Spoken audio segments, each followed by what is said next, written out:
Madame, Monsieur, bonjour, bienvenue dans cette édition de France 3 Quercy-Rouergue.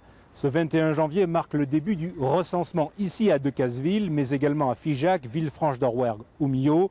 Ce comptage de la population est en fait effectué tous les 5 ans dans les communes de moins de 10 000 habitants.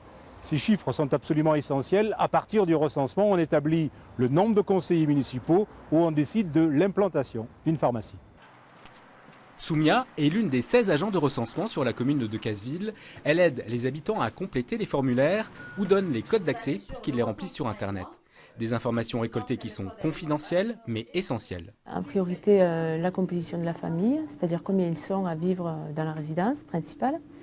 Ensuite, ils vont récolter des informations sur le logement, sur leur habitat, les équipements. Et ensuite, des informations sur leur niveau d'études, leur profession, le moyen de transport qu'ils utilisent pour aller travailler. Et toutes ces informations vont permettre à l'INSEE de faire des études sur les catégories socio-professionnelles. Ces données servent à l'État à définir le montant des subventions accordées aux communes. Elles sont aussi utiles aux acteurs économiques qui veulent investir sur Decazeville. Un commerçant, un artisan qui veut s'installer, il va regarder la zone de chalandise, il y a combien de consommateurs, quel est le profil de ces consommateurs. Si c'est des personnes âgées, il va mettre des commerces qui correspondent plus aux personnes âgées, c'est une population jeune, etc. Donc c'est très important pour tous les gens qui veulent faire du business sur la ville.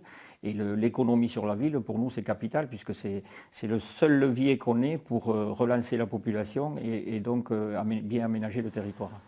Dans l'Aveyron, 54 communes de moins de 10 000 habitants font l'objet d'un recensement exhaustif. Pour Rodez, Millau, Villefranche-de-Rouergue et Aunay-le-Château, l'enquête ne concernera que certains quartiers.